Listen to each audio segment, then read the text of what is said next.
Make sure to check the documents and then summarize them in a report. What is this? After working for decades, can't you even do a simple document check? Really? Just because he's the manager, why does he feel the need to talk down to everyone? There's something to be said for professionalism. No, even basic human decency. To think he made it to become a manager without being able to use formal language. If you've got it, make sure it's done by today.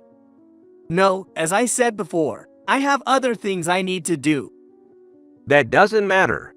If you can't follow my orders, I'll have to fire you. Fired? Does he really think I'll just do as he says? It's not like I'm rebelling just because he's younger. If it were truly necessary work, I'd take it on without complaint. But the documents he handed me were from the back shelf. And they're from 5 years ago. Why summarize documents for a company we've already ceased dealing with? It was a waste of time, and I had no intention of playing along with this farce. Hey, did you get those documents summarized? You promised to submit them yesterday. Why haven't I seen them yet? Do you need to be told to do everything?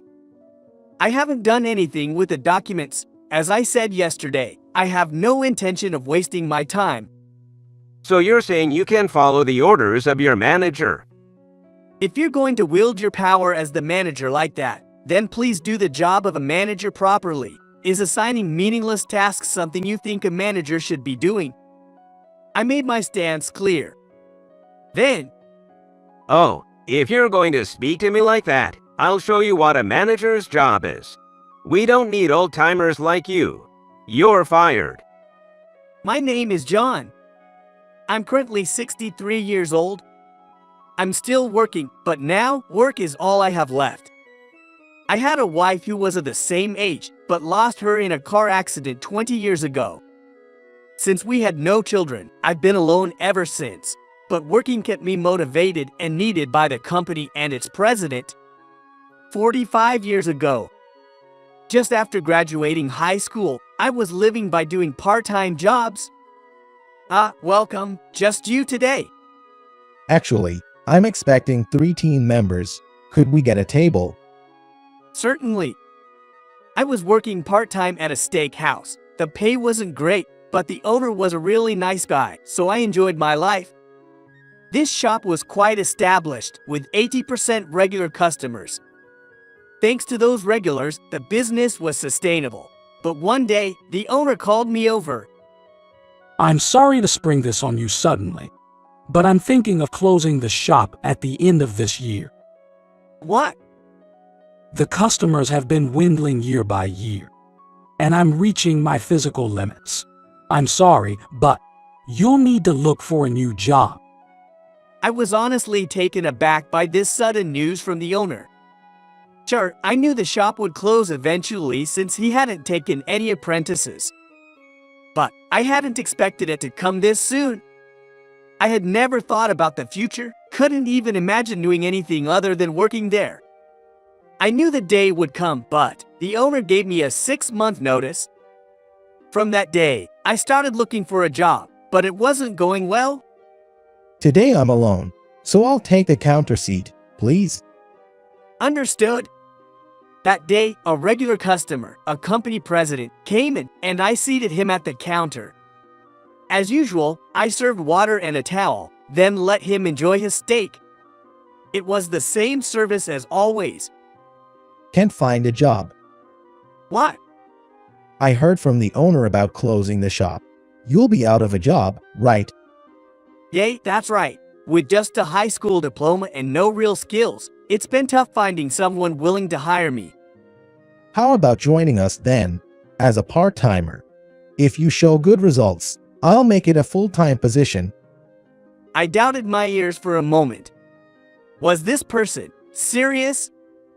He's talking about hiring me with no skills and just a high school education? That seemed like a risk. But are you sure about me? The owner has been taking care of me for a long time. He consulted me about you. I can just stand by and do nothing, right? The owner had gone to the back to get some ingredients and wasn't there, but to think he was this concerned about me, the owner did. I believe in the importance of connections between people. I became good friends with you here, which must be fate. I want to extend a helping hand to a young person who is willing to try hard. When I started my company, the owner helped me out with a lot of advice, and I knew it would come back around someday. The president's words resonated with me. Connections between people. The owner was good to the president, so the president was good to me. Is that how the chain reaction works? I naturally accepted it and decided not to waste the opportunity the president had given me. After that, I started working at the president's company as soon as the owner's shop closed. Thank you. I'm looking forward to working with you. It'll be different from working at the steakhouse, but do your best, okay? I'll do my best to meet your expectations. The president trusted me, and I worked hard to live up to that trust. Of course, I had never done sales before, so at first, I really struggled to get results. But thanks to the training provided by my colleague and the support from my owner, I quickly grew as a salesperson and was able to produce decent results a year after starting. After that, I created new sales opportunities and used those connections to secure more and more contracts. President, it's just a 3-month contract for now, but I managed to secure a deal with Smith Industries. Really? They said they'd consider future dealings based on our performance over these 3 months, so let's keep up the good work. I studied hard while working on how to secure contracts and gain trust, and with each experience, I came to understand various things. Thanks to that, I was able to secure some significant contracts for the company, and I truly enjoyed my work. Then, one day when I was 30, the president called me in. Sorry for calling you in suddenly. I wanted to talk to you about a promotion. A promotion. You've performed beyond my expectations, and I see you as a necessary asset for our company's future. So, I was thinking, how about taking on a managerial position? Having someone with your track record in charge could help the company grow. A managerial position. I was genuinely pleased with the offer of a promotion and would have accepted it immediately under normal circumstances. However, I still wanted to work on the front lines. I considered my job in sales to be my true calling. I pride myself on my communication skills and my ability to win trust and secure contracts more than anyone else. That's why I wanted to work where I could fully utilize those skills. Thank you. Being offered a promotion is truly an honor, but I want to continue working in sales for this company. Also, after observing my colleagues and owners, I don't think I'm cut out for managing people. I see. If that's how you feel, how about a raise instead? Anyway, I'm happy as long as you're willing to work for the company. Let's keep up the good work. Of course. I owed a lot to the president for helping me, and I had always intended to work my hardest for the company. Of course, the fact that he offered me a promotion meant he recognized my efforts. That shows I've made an impact, and I was happy just to have that conversation. And I plan to continue producing results and contributing to the president and the company. After all, I was picked up by the president. I was determined to repay that favor over a lifetime. That was my feeling. And so, I continued to deliver results, and before I knew it, 10, 20, 30 years had passed. In that time, I got married, and 20 years ago, I lost my wife in an accident. Throughout the tough times in my life, I was always helped by those around me, and somehow I managed to keep going without losing sight of my life. Even at this age, some might find me odd, not having been promoted and still working as a regular sales employee. But I enjoyed my work and wanted to repay the favor in my own way. Then one day, I've been appointed as the new manager starting today, so I'm counting on everyone. The overall sales performance has been declining, so I'm here to make some reforms. the previous manager had retired and a new one in his 30s had been brought in. He had worked at a company known to the president, and his capabilities were well regarded. But from day one, he declared significant reforms. First off, there are too many employees in the sales department. We'll be trimming the unnecessary force. Of course, those who haven't been performing are included, but the primary target will be the older employees with no future here, so just be prepared. Our workforce was relatively young, but it's true there were salespeople in their 40s and 50s. Maybe he was referring to me, now in my 60s. I had that thought, but there was no use worrying about every little thing. Besides, I had a major task ahead of me. For that reason, I didn't have the time to seriously listen to this young manager's talk. That's what I thought, but… Hey, what are you doing? What? I'm preparing for the next negotiation. Do you not realize that's pointless? Didn't you listen to what I said earlier? Or is your hearing so bad you didn't hear it? If I stay silent, he just goes on. But getting angry at someone more than 2 decades younger isn't worth it. What I need to focus on isn't getting upset, but producing results through my work.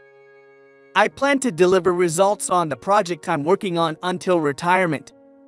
That's what I had decided. I have things to do. Is that all right with you? That's what I'm saying. You don't have any work to do. What job can an old person do? Seriously? Can't you even understand that? Huh? Sure, I'm nearing retirement, but what does he know about me? That's the problem with young people these days. Yet, it's something I don't want to say. That's exactly what an old person would say.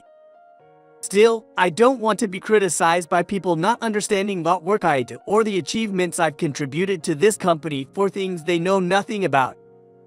Don't worry, I won't be a burden. I'll just do my job.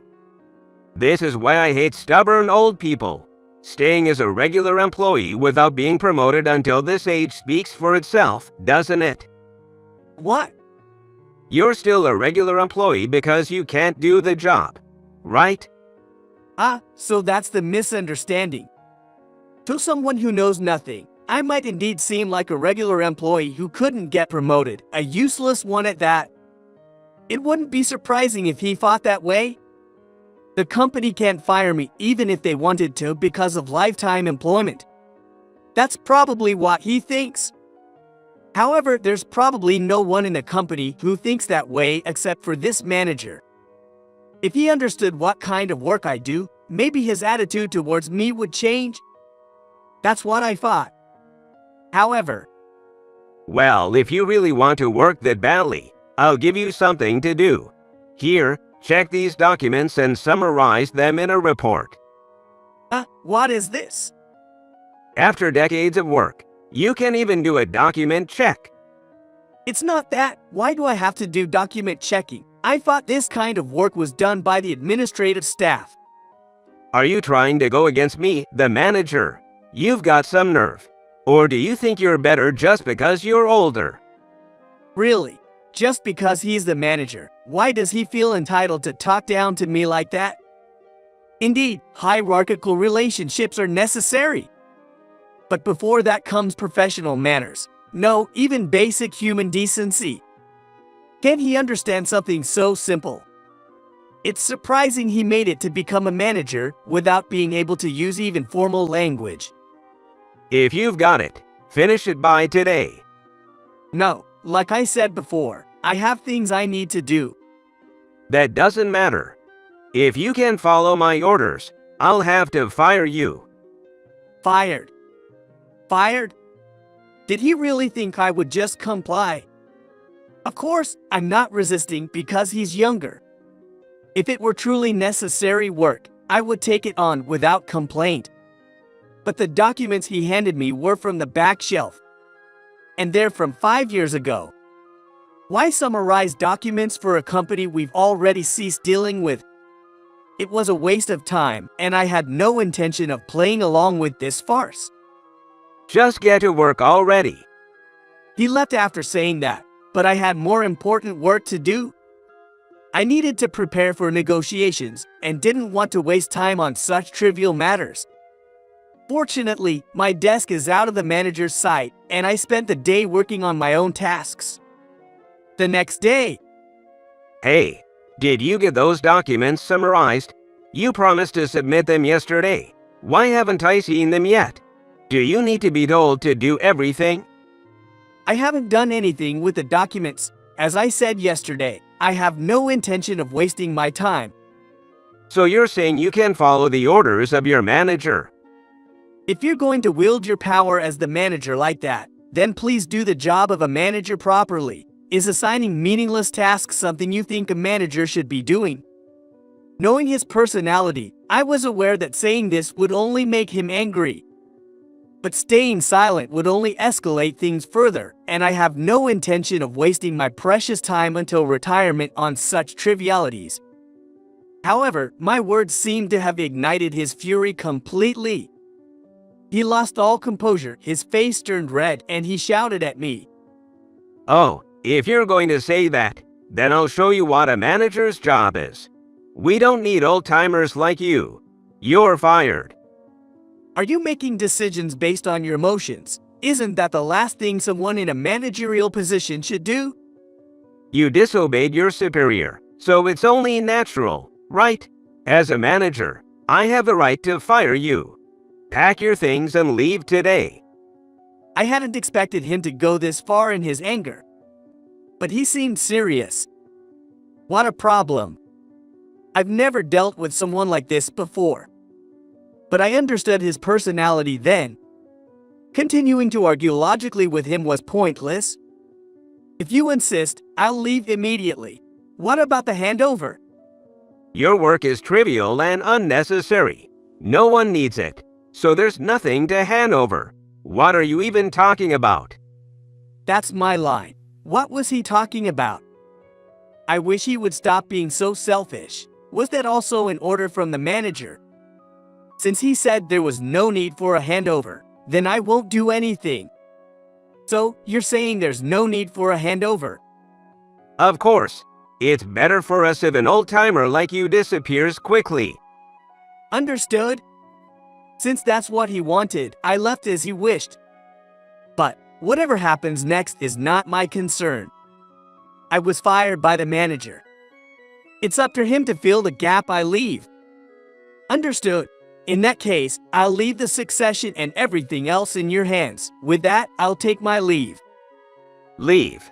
Someone like you is better off quietly enjoying retirement at home. I couldn't help but be amazed at the manager looking down on me until the very end, but that's just his character. People like him don't change because you say something. It's a waste of time and effort to even try. So I'll just do as he says. As he put it, I'm just a regular employee. And I got fired for defying the manager. That's all there is to it. However, I wonder if the other employees realize how bad it is for me to be leaving in this manner. Before I could leave the company, I was stopped.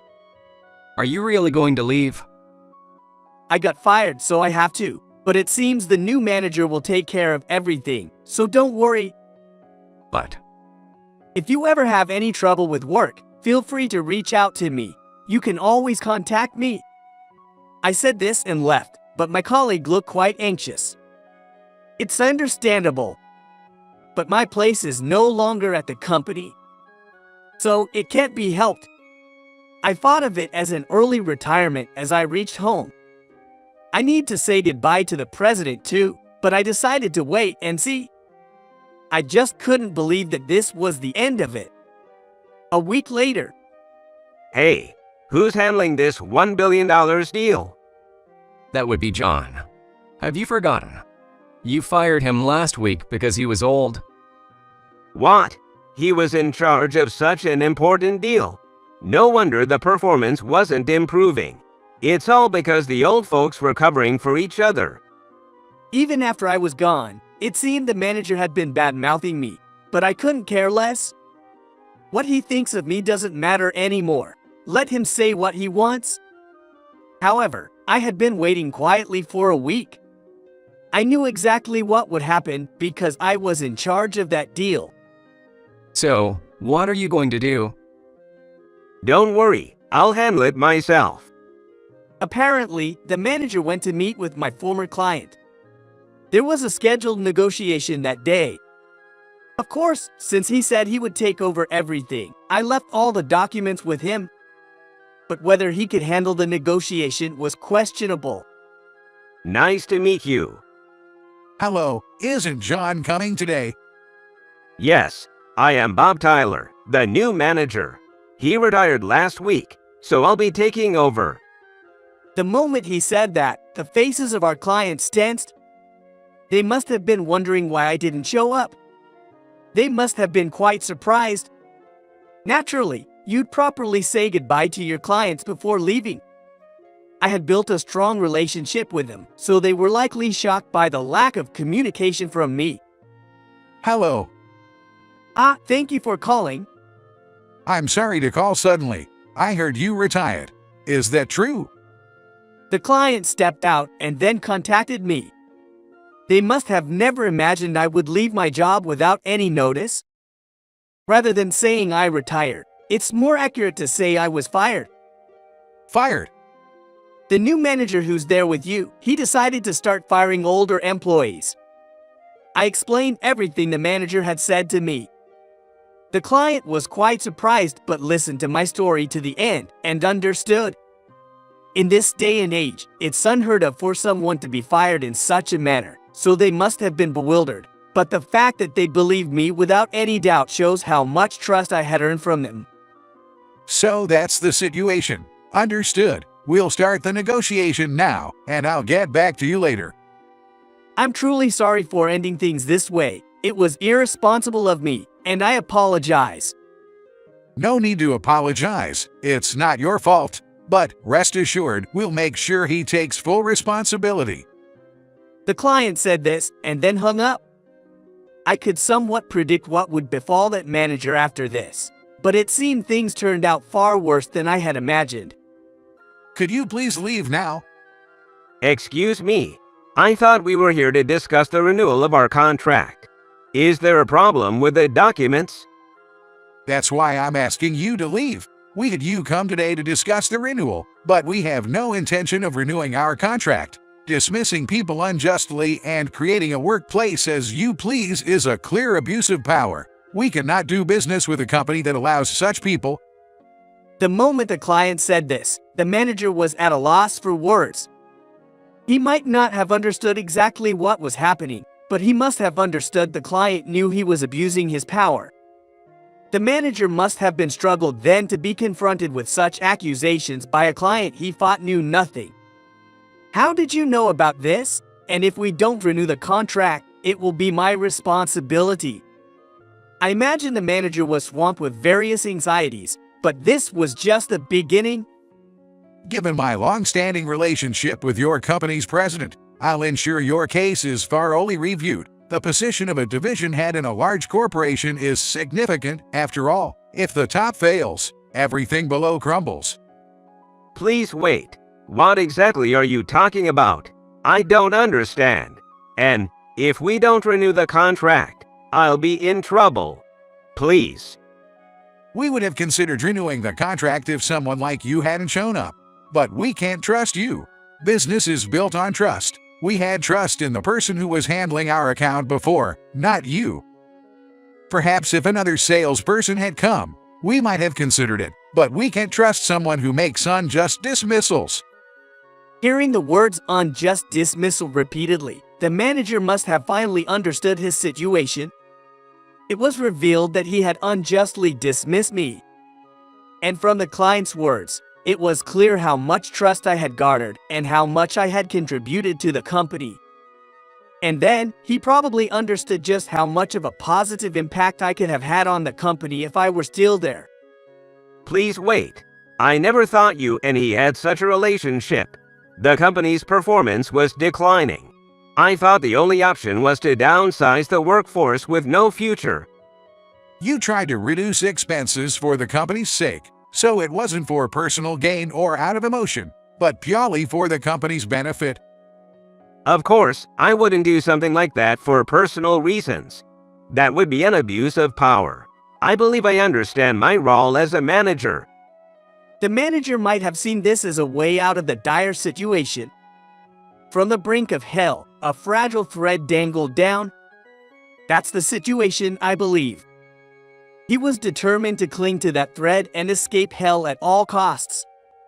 With that mindset, the manager frantically continued making excuses, unaware that those very excuses were tightening the noose around his own neck. So, let me ask you one question. Who do you think is the least necessary person for the company in the current situation?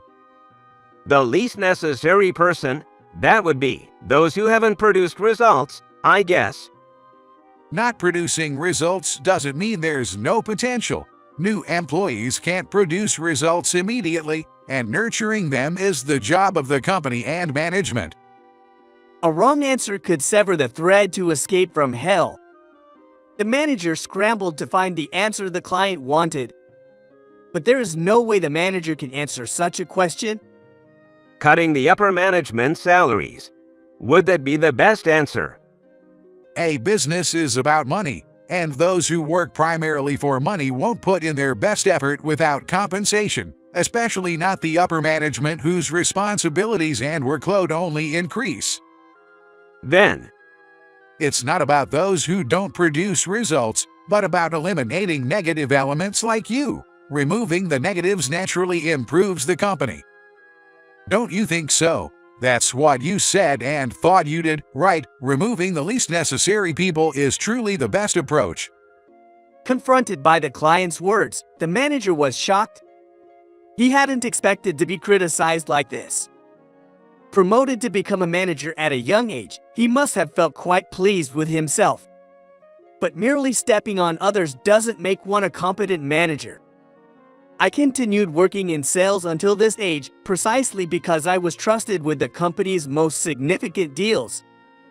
Though I say it was entrusted to me, I was the one who got the deal sealed. Someone who fires someone else just for being old, without understanding the value of experience, isn't fit to be a manager. Being unfit for the role means getting paid as a manager is a waste. New employees or those with lesser skills aren't expected to carry such heavy responsibilities. However, if one earns a high salary and bears the title of manager, they must be stripped of their position if they fail to fulfill their duties. You get what I'm saying, right? Since you tried to do the same thing, now that you're on the receiving end, you can say you don't understand, right? no, that's not. Got any excuses? I'm wrong. It's not that, but Then you know what to do, right? What should be done for the company's sake. The manager likely didn't expect such confrontation. He turned pale and fell silent. But it was the manager himself who clearly stated that unnecessary people for the company should be fired. Then, it's imperative to see that executed. If the manager was then considered the most unnecessary within the company, and if his own statements hold true, then he should be the one to resign. but I have a family. Weren't you acting for the company's sake? Are you going to bring personal issues into this? That's Or are you going to admit that firing John was for personal reasons and not for the company's benefit? I thought old people were useless. I'm really sorry. The manager finally admitted his wrongdoing. My dismissal was unjust. While anyone could see this, the admission that mattered most needed to come from him. All right, I'll report this to the president. Take care. No, please. That's all from me. The client then dismissed the manager. According to the president, the client called later to relay everything. Consequently, the president decided to demote the manager. Upon hearing this, the manager was outraged, but the president detailed my hiring and efforts. The president believed in the manager and hired him, feeling pity for him after losing his job due to his acquaintance's company going bankrupt. The president had given the manager a chance out of sympathy, seeing a bit of me in him. However, focused only on results, the manager faced demotion due to his anger. It was his own doing. It couldn't be helped. I appreciated the president's opportunity and worked hard to repay that kindness. The manager took his position for granted. By then, the outcome was already decided. Later, the president contacted me, and I was able to return to the company. Busy since my return, I've committed to fulfilling my duties. The connections between people can sometimes greatly influence one's life. That's why it's crucial to value those connections, or life may take a turn for the worse. To prevent that, I want to live my life never forgetting the kindness shown to me.